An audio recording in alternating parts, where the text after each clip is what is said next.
E aí, galera, eu sou o professor Rodrigo Vieira, professor de Biologia, e hoje nós vamos falar um pouco sobre proteínas. Proteínas e enzimas, na realidade, tá? Então, vamos comigo? Aqui, ó. Proteínas são macromoléculas. O que são macromoléculas? São moléculas de grandes tamanhos, né? Bioquimicamente falando. São microscópicas? Claro, são estruturas extremamente diminutas, extremamente pequenas, são níveis moleculares, mas são moléculas complexas, digamos assim. Por isso a gente chama de macromolécula. O corpo humano, por exemplo, possui cerca de 70% aí é água, ou seja, a parte inorgânica, e a outra parte, a maioria esmagadora do restante que sobra aí, são proteínas, tá? Proteínas, então, proteína mais água é quase que igual à vida, digamos assim, beleza?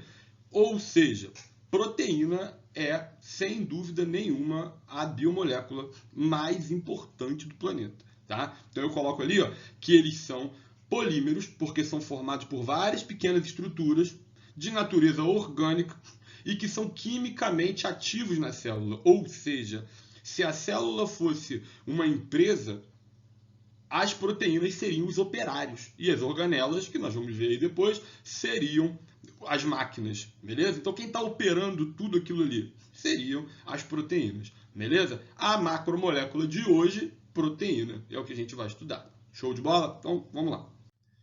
Proteínas, aí olha lá, são polímeros formados pela interação de aminoácido-aminoácido, ou seja, qual é a estrutura pequenininha que ligada várias vezes forma uma proteína?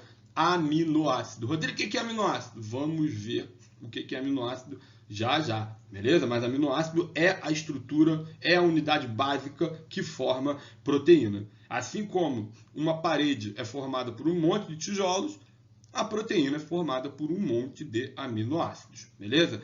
A ligação química que se estabelece entre um aminoácido e outro aminoácido é chamada de ligação peptídica. Agora veja bem, como uma proteína tem milhares de aminoácidos ligados uns nos outros, a gente pode falar que a proteína é formada por uma cadeia polipeptídica. O que é isso, Rodrigo? Peptídica não é o nome da ligação química feita de aminoácido com aminoácido? Sim. Se eu tenho um monte de ligação peptídica, eu tenho uma cadeia polipeptídica, beleza? E aí na terceira frase está exatamente o exemplo que eu dei.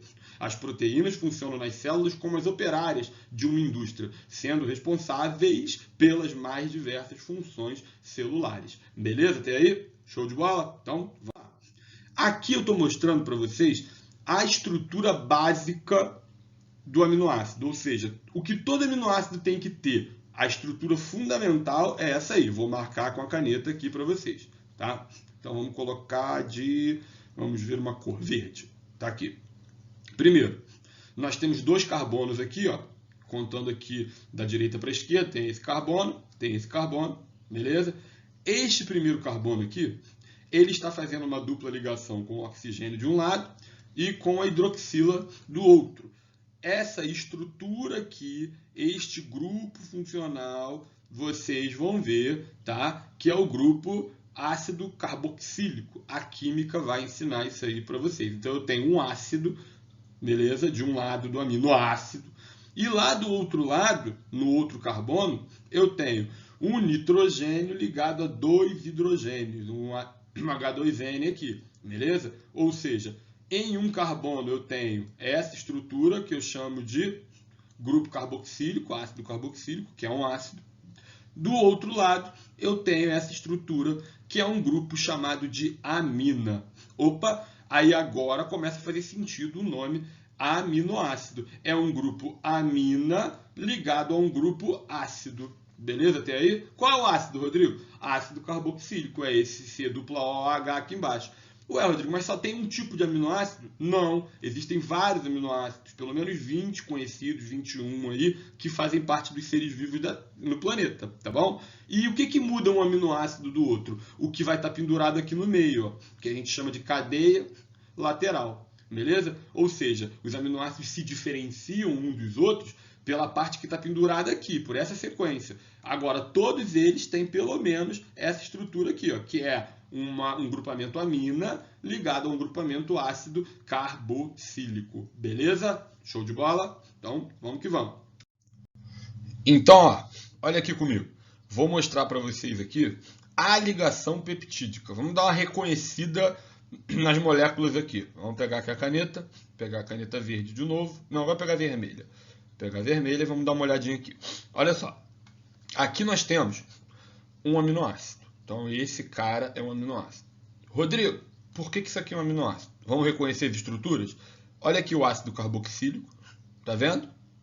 E olha aqui o amina, NH2. Um nitrogênio mais 2 hidrogênios. Então, a gente sabe que isso aqui é um aminoácido. Aqui o radical está lá, né? Aqui vai estar pendurado lá para frente para formar o aminoácido. Mas isso aqui é a estrutura básica do aminoácido. E isso aqui, Rodrigo, outro aminoácido.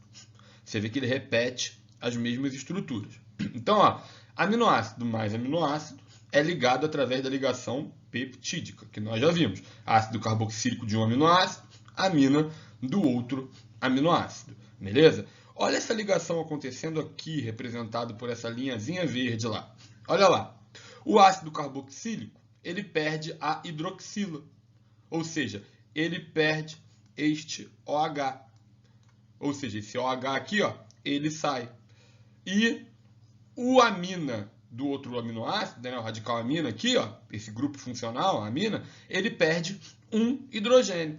Então, ó, a perda de um aminoácido da hidroxila e o outro perde um hidrogênio. E aí, ó, esse carbono consegue se ligar a esse nitrogênio que está aqui, formando a ligação que a gente conhece como ligação o quê? Peptídica. Show de bola? Agora vê comigo o que foi perdido aqui. Olha lá. Esse aminoácido perdeu o OH. Então tá aqui o OH, quando ele se ligou. E esse perdeu um H. Olha aqui comigo. OH mais H. Quantos Hs tem aí, Rodrigo? 2. E quanto O? 1. Opa! Olha o que forma a ligação peptídica. Toda vez que a ligação peptídica acontece, vai haver a liberação de hidrogênio mais hidroxila. H2O. Opa! Então é por isso que mostrou aqui, ó, que liberou água. Ah, então entendi. Para um aminoácido se ligar no outro, um perde o OH e o outro perde o H. Esses caras se unem e formam água. E a ligação peptídica está ali, interagindo um aminoácido com o outro aminoácido. Show de bola? Lembrando que a proteína tem milhões dessas ligações aí, né, peptídicas acontecendo. Então, para elas se formarem, né, há liberação de água. Show de bola? Rodrigo, vamos pensar no processo oposto. Se para elas se formarem, libera água, quando a gente come proteína, a digestão delas faz o que então? A água volta para o lugar. Ou seja, o aminoácido que foi quebrado ali, quando você digere a proteína e quebra essa ligação peptídica, tá? Quando você quebrou essa ligação peptídica aqui, o aminoácido vai se reconstruir. E aí ele vai consumir água. É por isso que você vê em programas de sobrevivência, tá? Aquele Largados e Pelados, que passa na Discovery, desafio com Bear Grylls, a prova de tudo. Ele sempre fala assim, olha, a prioridade é a água. Mesmo que eu tenha uma fonte de proteína para consumir, não adianta consumir a proteína se você não tiver água disponível. Por quê? Porque você, quando consumir a proteína, quando o seu corpo digerir e metabolizar, ele vai consumir bastante água e você vai morrer desidratado antes de morrer de fome. Entende? Já deu para saber o porquê que essa água aí é consumida? Tranquilo? Show de bola? Então, vamos para o próximo. Classificação das proteínas. Aqui, olha só. Nós podemos classificar genericamente as proteínas como proteínas completas e proteínas incompletas. O que isso quer dizer, Rodrigo? Vamos lá. Quando as proteínas têm todos os aminoácidos essenciais, o que são aminoácidos essenciais? São aqueles que o nosso organismo não consegue produzir sozinho. Alguns nosso organismo consegue produzir, outros não. Então, esses aminoácidos essenciais que o corpo não consegue produzir, tá? Quando a gente pega uma proteína que tem todos esses, a gente chama de proteínas completas. Quem são essas proteínas completas? São as proteínas de origem animal, por isso que é importante o consumo da carne, né? O consumo dos animais acaba sendo importante fonte de proteína, porque ele vai dar para o ser humano ou para os animais que estão se alimentando todos os aminoácidos que são necessários para ele, beleza? A soja é uma exceção, é uma proteína de origem vegetal e que tem esses aminoácidos também, beleza? Agora, as proteínas incompletas, elas não têm todos esses aminoácidos essenciais, né? Então é por isso que as pessoas que são vegetarianas ou veganas, elas têm que estudar o que elas estão comendo. Para quê? Não adianta elas acharem que tem uma dieta natural e essa dieta natural ser pobre em nutrientes essenciais, como aminoácidos, por exemplo. Por isso que as pessoas que escolhem essa filosofia de vida, elas precisam estudar para quê?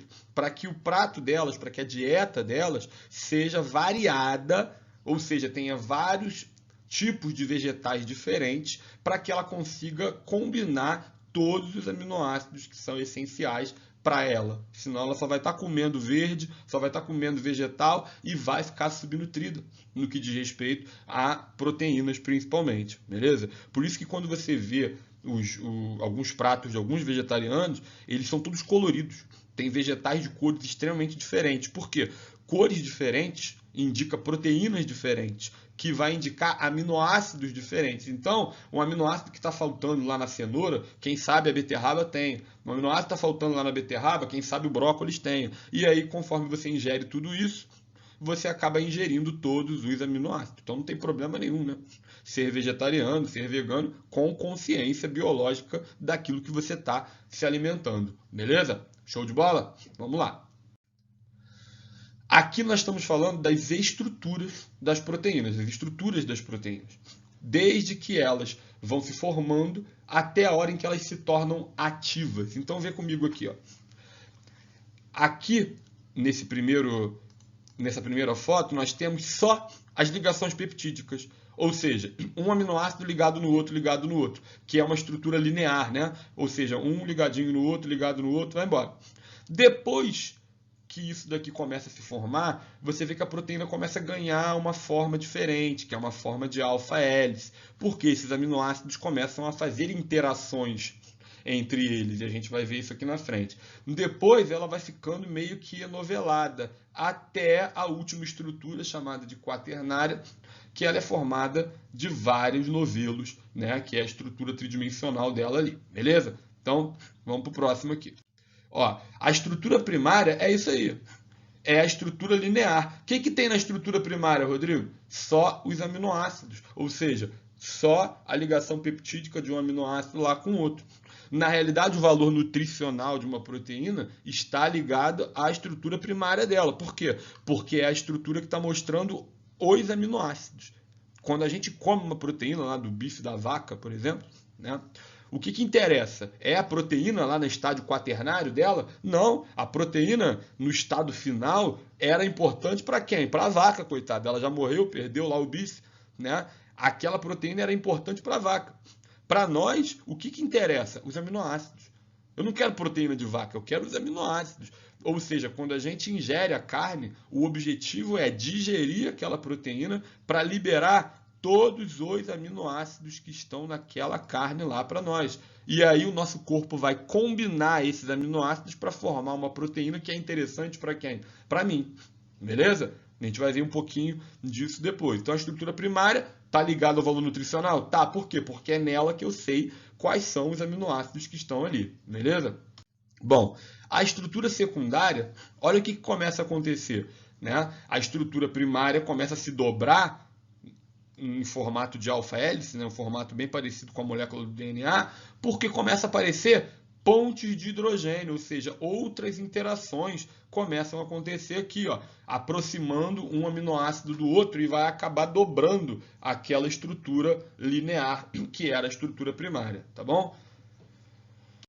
Aqui, ó, a estrutura terciária, ela tem a ver com mais ligações químicas ainda. Então, ó, tem pontes de enxofre, pontes de hidrogênio e interações hidrofóbicas. O que é isso? Interações hidrofóbicas. Interações hidrofóbicas são interações químicas que acabam protegendo o centro da proteína da água, que é parte da proteína que não gosta de água, então fica mais ligado ali ao meio da proteína. Isso vai dobrando aquela molécula, tá? Até ela formar essa estrutura. E por fim, ela chega na estrutura mais complexa dela, né? Que é a estrutura que pode ter várias estruturas terciárias ali juntas para formar uma proteína em especial. Essa daqui, ó, é a proteína lá funcionando no nosso corpo. Ela é toda enroladinha especificamente para a estrutura dela. Lembrando que qualquer agente que destrua essa forma da proteína estraga a proteína de vez. Beleza? Então nós vamos ver inclusive isso aí. Olha só. Fatores que interferem diretamente na estrutura da proteína. Opa, um nome muito importante que vocês vão ver aí agora é chamado de desnaturação. O que é desnaturar? Desnaturar é tirar a estrutura da proteína, é tirar a natureza real dela. Então, quando a gente pega uma proteína, tá? E a gente destrói aquela organização dela, acabou. Ela nunca mais volta a funcionar. Por isso que a gente vai chamar que a desnaturação é uma alteração irreversível, ou seja, não volta mais, nunca. Certo? A proteína, uma vez desnaturada, acabou a função dela. E o que pode desnaturar uma proteína? Olha lá, ácidos fortes, ou seja, o pH, né, quando está muito baixo, ácidos fortes, está aqui o ácido clorídrico, o próprio ácido do estômago desnatura as proteínas que a gente ingere, tá? Ué, Rodrigo, desnatura a proteína? Desnatura. E aí, a gente fica sem a proteína? Não. Quem ficou sem a proteína foi a vaca que você comeu, certo? Coitada, ela perdeu. Você desnaturou, problema. Vai digerir depois e vai pegar o quê? Os aminoácidos. Os aminoácidos continuam. Desnaturar tem a ver com a estrutura dela, né? Com aquelas ligações que estão todas lá acontecendo entre os aminoácidos. Os aminoácidos permanecem. A estrutura é que se danifica. Então, ó, ácidos fortes, desnatura, bases fortes e temperatura alta. Temperatura alta também destrói proteína. Por quê? Porque rompe aquelas pontes de hidrogênio. E aí ela acaba perdendo a estrutura inicial dela, a estrutura final dela, desculpa, tá bom? E aí ela não funciona. Por isso que quando você vai ao médico com febre alta, acima de 40 graus, uma das coisas que eles fazem é colocar vocês aí em banho frio, compressa de gelo. Para quê? Para a temperatura baixar mais rápido, para que a temperatura não fique alta a ponto de desnaturar ou prejudicar o funcionamento das suas proteínas e das suas enzimas. E aí você morreria. Né? Fala, Rodrigo, eu tô todo com frio, lá o médico me tacou na água gelada, me dá choque térmico. Amigo, choque térmico só dá em gente viva. Né? Então, se der choque térmico, se der outro problema, se ficar resfriado, problema, resolve depois. O que não poderia acontecer é deixar você morrer pela perda das atividades enzimáticas que o corpo teria pela temperatura alta. Beleza até aí? Então, vamos lá. Aqui eu estou colocando algumas funções das proteínas. Você decorar isso? Claro que não.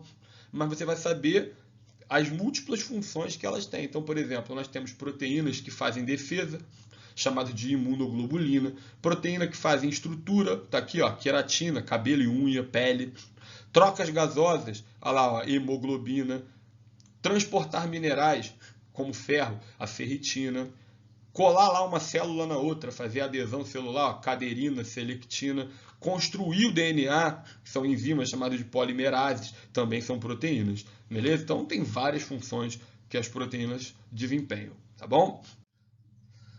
Olha essa frase importante aí, ó. Toda enzima é uma proteína, mas nem toda proteína é uma enzima. Então o que é uma enzima? Uma enzima, tá? Ela é chamada de catalisador biológico. O que é isso? A enzima, ela facilita determinadas reações, economizando tempo e economizando energia, certo? Então, olha a chargezinha que eu estou mostrando aqui. A minha imagem tapou um pedacinho, mas dá para você entender a proposta. Olha lá, o caminho da reação pode ser um caminho dificultoso, um caminho ruim, um caminho demorado, beleza? Ou pode ser um caminho mais o quê? Mais fácil. Ou seja, a enzima, ela facilita essas reações, fazendo com que elas aconteçam com menos gasto de energia e de modo mais o quê? Mais rápido. E elas são altamente específicas, ou seja, elas vão promover aquela reação e ponto final. Ah, Rodrigo, se tiver outra reação, então é outra enzima, beleza? Agora olha comigo aqui, ó. Reação enzimática. A enzima, ela se liga no seu substrato, que é a substância que vai encaixar perfeitamente nela para que a reação química aconteça. Depois que a reação química acontece, olha quem está livre de novo. A enzima. E olha quem é gerado. O produto da reação. Beleza? Ou seja, ela se liga lá no que ela tem que ligar, quebra aquela molécula e gera um produto. E ela está livre novamente para fazer a mesma reação, se ligando a mais substratos. De boa? Então, olha aqui, ó, a enzima está lá, ó. Enzima mais substrato gera enzima mais um produto. Rodrigo, dá um exemplo na prática? Quando a gente come, vocês que já passaram aí pelo 8º ano, já viram o sistema digestório, né? Na boca tem uma enzima chamada de amilase salivar. Então, a amilase é a enzima, certo? Ela é especializada em digerir o amido. Opa, então o amido, que está lá no milho, no pão, tá? O amido é o substrato que vai se ligar à amilase, beleza? Uma vez que ela se liga nesse amido, ela fica livre de novo, ou seja, a amilase fica livre, e ela produz um produto, que é quem? O amido quebrado, chamado de maltose. Opa, então olha lá, ó, enzima se liga no substrato, gera a enzima de novo, mais um produto, beleza até aí?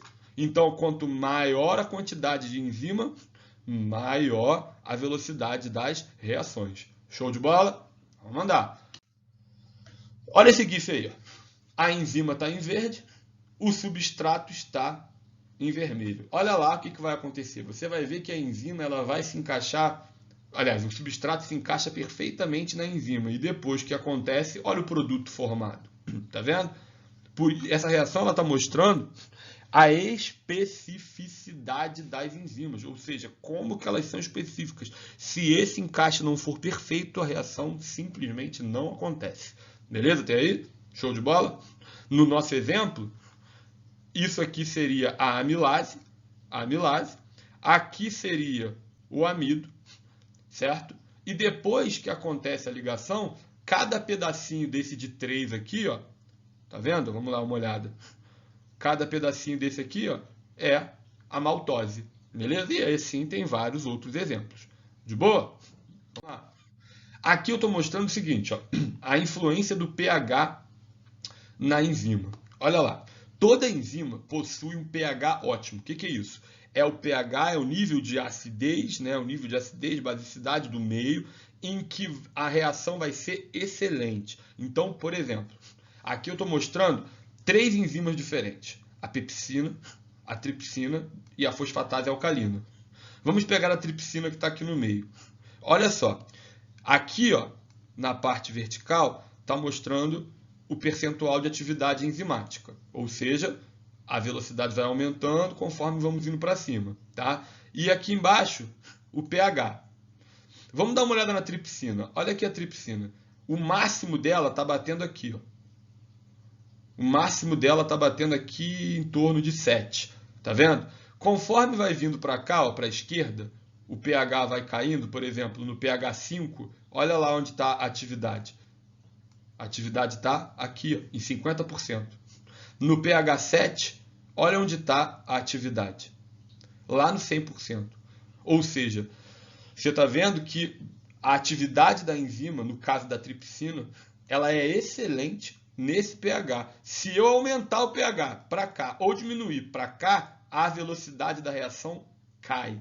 Justamente porque cada enzima tem um pH ótimo, beleza? E vocês vão estudar isso lá na frente, qual é a influência disso. Tá? Então o pH lá do estômago funciona muito bem para as enzimas do estômago. No intestino o pH é outro? É. Então as enzimas do estômago não vão funcionar lá no intestino. Beleza? Show de bola? Então vamos lá. Aqui eu estou mostrando a temperatura. Olha lá que legal. Aqui ó, é uma temperatura ótima. Nossa temperatura ótima é em torno de 37 graus. Nosso corpo fica aí ó, em torno de 36,5, 37 graus. É a temperatura que as nossas enzimas e nossas proteínas funcionam perfeitamente. Pode ver a atividade máxima lá em cima. Agora, se a temperatura aumentar demais, o que acontece com a velocidade? Vai até zerar, acabou, já era, né? Por isso que temperatura alta acaba provocando a desnaturação e a diminuição da velocidade das reações, tá? Assim como a temperatura baixa também. A temperatura baixa, ela vai diminuir a velocidade das reações. É por isso também que quando a gente conserva alimentos na geladeira, ele dura mais tempo. Por quê? Porque a temperatura baixa impede que determinadas reações aconteçam. Beleza? Show de bola? Só que a temperatura alta, ela quebra a estrutura das enzimas, já era, é irreversível. Agora, a temperatura baixa, ela diminui a velocidade da reação, tá? Mas ela não, geralmente, ela não danifica a estrutura da proteína e da enzima. Mas esse é assunto para outro momento, tá? Vamos para o próximo. Aqui eu estou mostrando para vocês o substrato. Então, nós já vimos que os fatores que influenciam na velocidade é o pH, temos um pH ótimo, a temperatura ótima, e o substrato. Ou seja, quanto mais substrato tiver, maior a velocidade da reação. Beleza? Agora, quando as enzimas estão trabalhando na velocidade máxima possível, tá bom? Todo mundo está lá, ó, na velocidade máxima possível, não tem mais enzima livre, ou seja, todas elas estão ocupadas, cada uma com seu substrato. Por isso que a velocidade total é o quê? Máxima. Então, quanto maior substrato, mais as enzimas ficam ocupadas trabalhando. Então, se eu lotar de substrato, o que vai acontecer com a velocidade da reação? Vai ficar lá em cima, velocidade máxima, todas as enzimas ocupadas. Beleza? Vamos para o próximo? Vamos para o próximo. Olha aqui comigo, ó. Aqui eu estou mostrando a enzima, tá? O substrato, então está aqui a enzima e o substrato, aqui também está a enzima e o substrato. E nós vamos falar sobre inibição enzimática competitiva e não competitiva. Esse assunto é um assunto um pouquinho difícil de entender, mas a gente vai devagarinho explicando e depois com a prática, eu coloquei até um exercício aqui para a gente praticar isso, tá? Vocês vão entender direito. Então vamos lá. Primeiro, inibição enzimática. Em algumas ocasiões, há necessidade de bloquear, ainda que momentaneamente, a atividade de uma enzima. Daí nós temos um inibidor, que é uma outra molécula que atua inibindo a atividade da enzima. Beleza? Então, olha comigo aqui. Essa regiãozinha da enzima aqui, ó, é chamada de sítio ativo. O que é sítio ativo, Rodrigo? É o exato lugar onde o substrato se encaixa na enzima. Nós vimos naquele gifzinho que passou que a enzima vinha lá, quietinha e tal, e aí o substrato encaixava lá. Ele não se ligava aleatoriamente na enzima, ele encaixava no lugar certinho. Este lugar certinho é chamado de sítio ou centro ativo da enzima. Beleza? No caso da inibição competitiva, olha, o nome já diz tudo. Se ela é competitiva, ela vai provocar competição. Como assim, Rodrigo, competição? Olha lá, o inibidor está aqui, ó. Olha o inibidor está aqui.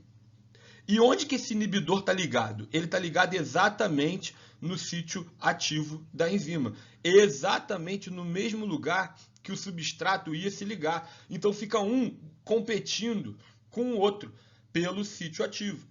Agora, você já não entendeu que a reação da enzima, tá? Ela vai gerar um produto e depois a enzima vai ficar livre para poder fazer novamente a reação? Sim, Rodrigo, a enzima está livre lá. Então, ela vai se ligar no inibidor, vai gerar um produto e depois ela fica livre para pegar o substrato. Como é que eu faço, então, para diminuir bastante a velocidade dela? Concorda que se eu colocar mais inibidores do que substratos, ela vai ficar mais tempo ocupada com os inibidores e vai deixar de pegar lá o substrato, entende? Então eu vou ocupando a minha enzima ali com inibidores, beleza? E por causa disso, ela não consegue pegar lá todos os substratos possíveis, beleza? Até aí? Tranquilo? O que vai acontecer com a velocidade da reação? Vai diminuir. Por quê? Porque a enzima, ora está ocupada com o inibidor, ora ela está ocupada com o substrato. Beleza? Show de bola? Dá para alcançar a velocidade máxima lá da enzima? Dá, só que você vai ter que fazer o quê? Ou diminuir a quantidade de inibidor ou aumentar pra caramba a quantidade de quê? De substrato. Rodrigo, na prática, como que isso funciona? Isso funciona, vou dar um exemplo na prática. Colesterol. O colesterol é o vilão aí por muita gente, né? Pessoas que têm colesterol alto lá no sangue, tem a hipercolesterolemia, certo? Acabam desenvolvendo problemas cardíacos, hepáticos, enfim, uma série de problemas.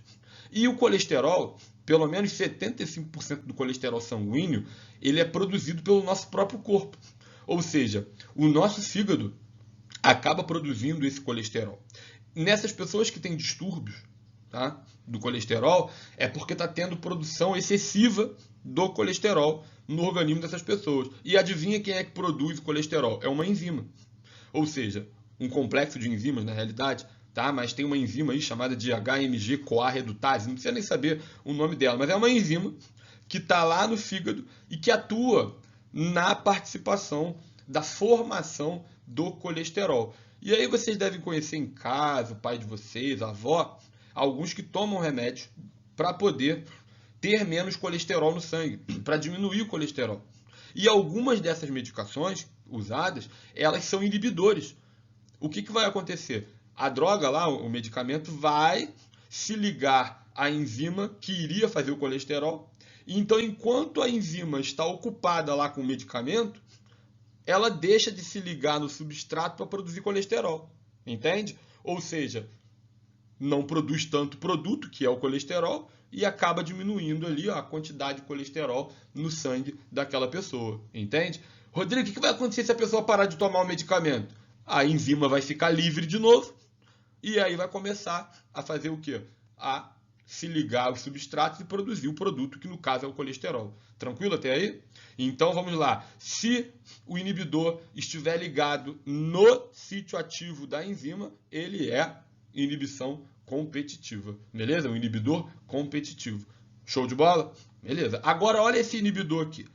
Olha esse inibidor. Onde que ele está ligado? Ele teve afinidade pelo sítio ativo da enzima? Não, ele não teve atividade pelo sítio ativo da enzima. Ué, ele se ligou em uma outra região da enzima. Só que, quando ele se ligou nesta região aqui, a proteína mudou de formato. E aí, no caso, a enzima mudou de formato. E a enzima mudando de formato, ela deformou o sítio ativo dela. Se ela deformou o sítio ativo dela, o substrato não consegue mais se encaixar aqui. Porque lembra que o modelo era chave e fechadura? Era aquele negócio assim, ó, colado um no outro? Ou seja, se perdeu a forma, já era. Ou seja, esta enzima não funciona mais. Beleza? Por quê? Porque o sítio ativo dela trocou de forma. Não adianta, nesse exemplo aí agora, você colocar um monte de substrato. Nunca que vai chegar à velocidade máxima. Porque as enzimas, ainda que elas estejam livres, elas não conseguem mais se ligar lá nos substratos. Por quê? Porque o inibidor que está ligado em outro lugar, que não é o sítio ativo, modificou o sítio ativo da enzima e não deixa mais o substrato se ligar lá nunca mais. Nesse exemplo aqui, ó, ele se liga, faz a reação, se desliga e a enzima está livre para trabalhar de novo. Beleza? Aqui não. Aqui ele modificou permanentemente ali, ó, a estrutura daquela enzima. Beleza? Então, ó, competitivo, não competitivo. Tá aí a diferença. Aqui eu estou colocando para vocês um exemplo. Aproveita para ver. Eu não sei se vocês vão se está em época de ver esse filme, porque é um filme extremamente triste, tá? Um filme baseado em história real, tá? Chamado Óleo de Lorenzo, tá? E ele passou em 1992. É um filme muito, muito triste, história real, tá? Quem não tem emocional aí é bom nem ver, tá? Mas é um filme maneiro. Eu gostei do filme, mas é um filme triste. Eles estavam descobrindo aí, na época, uma doença chamada de ALD, que é a adrenoleucodistrofia. Na adrenoleucodistrofia, o que acontecia? Aqui é um neurônio, tá? Uma célula do sistema nervoso, do tecido nervoso também, tá? E essa célula ela é revestida por essa parte amarela aqui, que é a bainha de mielina, que é um lipídio também, é uma gordura. E na ALD, na adrenoleucodistrofia, nessa doença, essa bainha de mielina, ela é destruída por uma enzima. Ou seja, tem uma enzima que o próprio corpo da criança ali produz, tá? Que vai comendo essa gordura que está ali no neurônio.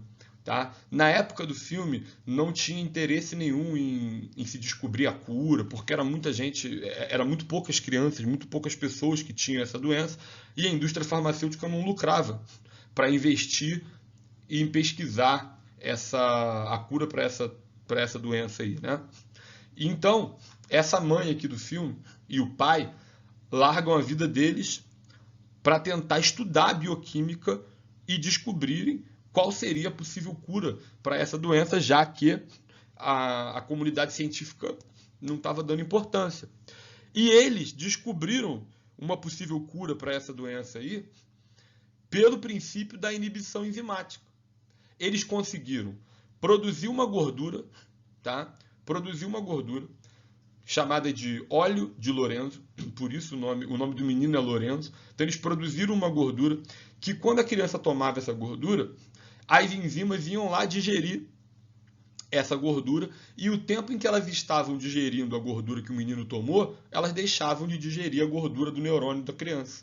Ou seja, ela acabava funcionando como inibidor competitivo aí da digestão dessa gordura. Eles descobriram isso depois de muito estudo, né? E o filme mostra o desenrolar de toda essa descoberta, né? Aviso a vocês, é um filme extremamente longo e triste, mas esse princípio está envolvido ali, considerando que a bainha de mielina é uma capinha de gordura que acelera a transmissão do impulso nervoso, né? E se você perde a bainha de mielina, você acaba não conseguindo cumprir as ordens que o neurônio recebe. Então a criança aí, no caso, no final da vida, ela não consegue mais engolir nem respirar, porque tudo isso depende de comandos do neurônio. Beleza? Show de bola? Então tá aí um exemplo de um filme que trata esse assunto. Tá lá. Aqui eu coloquei uma questão que a UERJ fez, tá, lá em 2013, que trata justamente desse assunto, para vocês saberem como que isso pode ser cobrado aí numa prova. Então olha lá. Existem dois tipos principais de inibidores da atividade de uma enzima: os competitivos e os não competitivos. Os primeiros são aqueles que concorrem com o substrato pelo centro ativo da enzima. Show? A gente já explicou. Considere um experimento em que se mediu a velocidade da reação de uma enzima em função da concentração do seu substrato em três condições. Na primeira, sem inibidores, ou seja, a enzima funcionando normal. Na segunda, presença de concentração constante, ou seja, tinha sempre a mesma concentração de um inibidor competitivo. Ele nunca deixava o inibidor acabar, né? Sempre ficava a mesma concentração. E na outra, presença constante de um inibidor não competitivo. Aí tá ali, os resultados estão representados no gráfico abaixo. Então tá lá, ali. A curva 1 corresponde aos resultados obtidos na ausência dos inibidores, ou seja, olha lá, ausência dos inibidores. A velocidade máxima está aqui.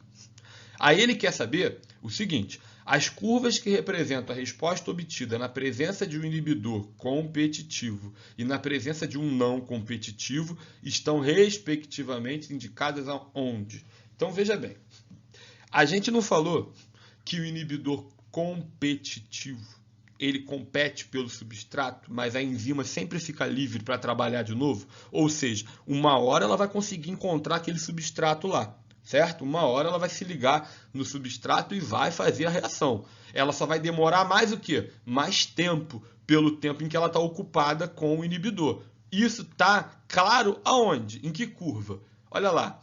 Na curva em que ela chega na velocidade máxima, só que ela demora mais o quê? Mais tempo. Você vê que a velocidade máxima na curva 1 é alcançada rapidinho.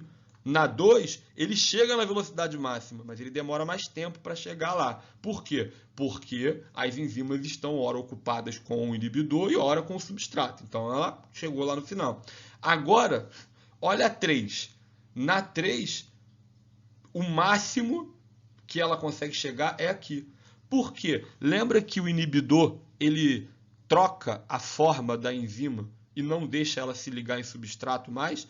Ou seja, aquelas enzimas que estão inibidas para sempre. Nunca que ela vai chegar na velocidade máxima da reação. Por isso que a curva 3 está aí. Então, ó, 2 e 3, onde é que está aqui? Ó?